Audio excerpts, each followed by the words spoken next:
today I'm going to be covering 5 of my favorite lower body exercises to do with the suspension straps. Now the key here in this video is I'm going to be covering exercises that I feel are made better or more efficient and or unique to the suspension straps themselves. And the reason why is because, to be completely honest, we could incorporate exercises like an assisted squat where you hold on and lower yourself down. But in my opinion, from a coaching perspective, you're better served to prioritize other exercises and exercise variations, except for specific circumstances in which the exercises that you need to build up to the strength required to execute one of those exercises without assistance is not able to be worked on with your limited equipment. So there is a time and place for those type of assistance exercises, but in this video, we're not going to be covering them. My top pick is a suspension split squat, and I can barely hold my balance here, and I don't want to fall because it takes a lot of effort to get your feet in here. I would suggest using some sort of stable upright or a wall to assist you, or having somebody help you get your foot in here because it's awkward. But assuming you have a training partner or you're very efficient at getting yourself set up in here, I did it on my own just to clarify, but you don't want to see a 9-minute attempt at doing so. From this position, you are going to step out just far enough so that when you lower down, your knees don't track too far over the toes. They will inevitably go forward, but what's crucial here, as I lose my balance, is that you don't stay too short relative to the anchor point, because what's going to happen is you're going to lower down through a full range of motion and then step back up again. Ideally, you'll tap your knee briefly off the ground, not plopping into the floor, just ensuring we're getting a full range of motion, and all the way back down. Now these are a little easier for people to do compared to one where your foot is elevated on a split squat stand or a bench, because the suspension strap allows you to move through a more efficient range of motion. It kind of works with you instead of awkwardly against you.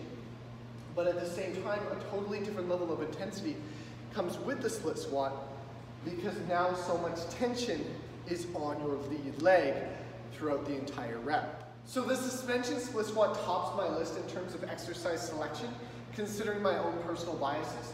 Excluding the setup process, I prefer to have somebody to assist me with the setup. Having a training partner on these is beneficial, because otherwise you can end up spending quite a bit of time with the cumbersome process of getting your foot into the suspension straps without face planting.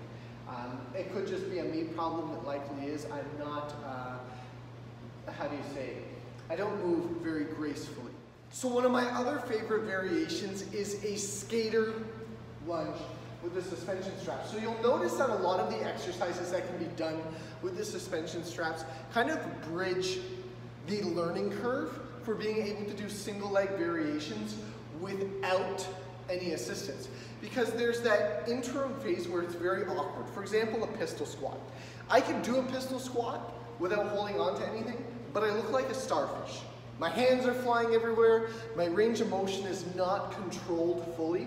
In fact, it's controlled minimally, and as a byproduct, I'm not able to focus on quality form, whereas a lot of single leg variations incorporating suspension straps allow you to really dial in proper form and control throughout the entire range of motion, which allows you to strengthen the contributing musculature accordingly. So you're getting strong the way you should get strong, instead of just winging it and hoping that over time you somehow get strong. You're able to control and utilize only enough assistance required to properly execute each repetition. So back to the exercise that's second on my list is the skater lunge variation. So this one here, what we're going to do is it's going to look very similar to a step back lunge in terms of range of motion. You're going to be holding onto the suspension straps in front of you, and as you step back, as with a lunge, you reach back to your toe and then drive through your lead leg and the back foot to return to a standing position. Whereas with this variation, we're actually going to keep the rear foot elevated. So it becomes very lead leg dominant and requires a lot more intensity of effort to execute. So you'll notice immediately the amount of relative tension on the glutes and hamstrings as well as the quads of the lead leg is dramatic in comparison. So as we're reaching back with that foot, we're not actually going to touch the foot. We're briefly going to tap the knee to ensure full range of motion. But almost all of the work done by the lead leg. So it's almost like a single leg lunge variation. Similar to the previous exercise, but a very slight difference that's tough to notice until you execute it, at which point you will really feel. This tends to be a little more quad dominant than the split squat variation with your foot behind you, placed in the suspension strap. Building off of those, another single leg variation I like to work on with the suspension straps is a pistol squat. So pistol squats are great because they do require a lot of lower body strength, and they're often overlooked because most people don't have the physical capacity to execute them. But just because you can't do something doesn't mean you shouldn't be working on it. In fact, if you can improve your single leg strength, more often than not, you'll find that it contributes to the base foundation required to move heavier loads on bilateral strength if you so desire. So this is something that I work on almost every other 3 months. So my split squat capacity has greatly improved only because I've taken the time to work on them with suspension straps. I used to try and just slam them up and down as quickly as I could and finish off the repetitions, but I found I wasn't improving. When I started incorporating these and varying the rep range and total sets and volume, I became much more proficient at the movement. So standing with one foot placed just like so, you're going to drive the hips back just as you would on a squat and almost allow your lead leg to sweep down and under. Now you do require quite a bit of lower body strength to execute this, even with assistance, so be aware that this isn't something that is easy. I started these out focusing on control through a full range of motion and trying to mimic this as much as possible to a traditional squat in the sense that I'm driving my hips back to initiate the movement. I'm going all the way down through a full range of motion. I'm not cheating the range of motion. And I started with very short reps to ensure that I can maintain quality form. So 10 sets of 2 reps. And then over time, I would lower the total number of sets and increase the repetitions per set to increase the intensity in that capacity instead of just trying to rack off as many as I possibly could. I focused on quality form on each repetition first. So that's another one that I really like incorporating with the suspension straps. I find it hugely beneficial.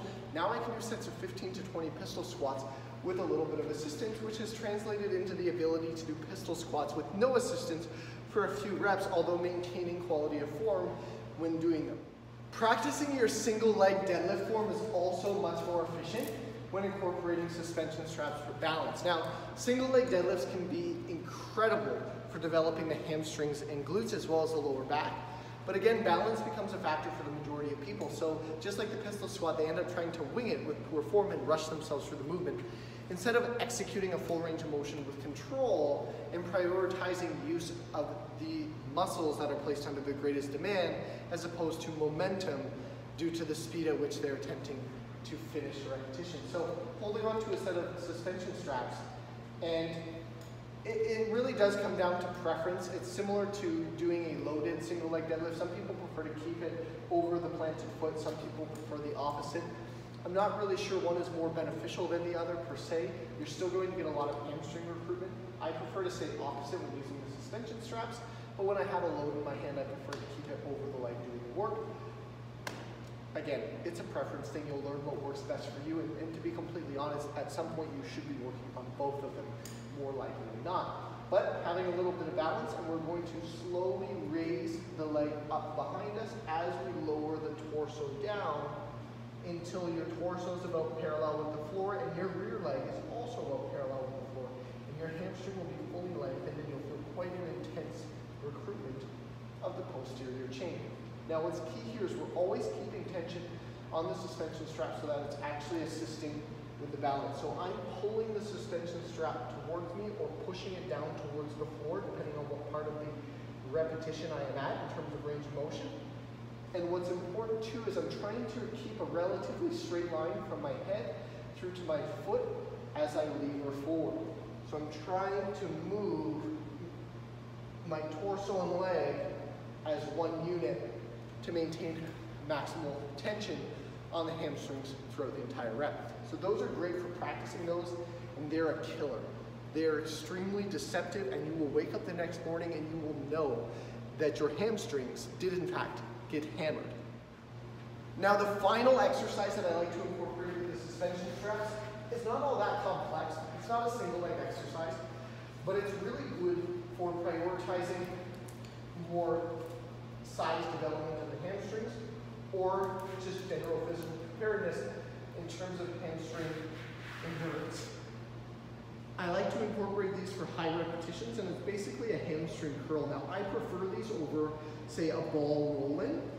And all you're going to do is raise your hips up so that your hamstrings are under tension, and you're going to draw your heels in towards your bum and then fully extend.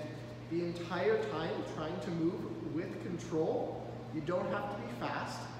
You just have to focus on getting that full range of motion. You'll find lots of tension is developed in the hamstrings throughout this movement. And what's crucial here is we're keeping the lower back and glutes clear of the floor the entire time. And you can incorporate this one for either a predetermined amount of repetitions or a set time. So maybe 3 by 30-second burnouts with 20-second rest periods at the very latter end of the lower body session. That's a very effective way to develop the hamstring. Now, those are my fave 5, if you will. There's obviously a lot of exercises that you can incorporate with the suspension straps if you so desire. But as I said at the beginning of the video, I wanted to choose exercises that are made more efficient by incorporating these either for assistance or balance in some way, or they're unique to the suspension straps themselves. And those are the 5 that I feel best match that description. If you don't have a set of suspension straps, I'll make sure to put a link in the bio so that you can order your own. As well, if you haven't seen the video that I did on 5 of my favorite chest exercises and or 5 of my favorite back exercises, those will be linked as well. Make sure you check them out. If you're enjoying the content, make sure you subscribe or follow depending on what platform you're seeing this on. As well as feel free to comment, inquire, ask questions if you have any. We're here to add value and deliver quality content for you. And if you know somebody that could benefit from this, maybe they're training at home and this is the only piece of equipment they have, or they're on a budget, or they require a piece of space-efficient equipment, then this is likely something they could benefit from. Make sure you share it with them.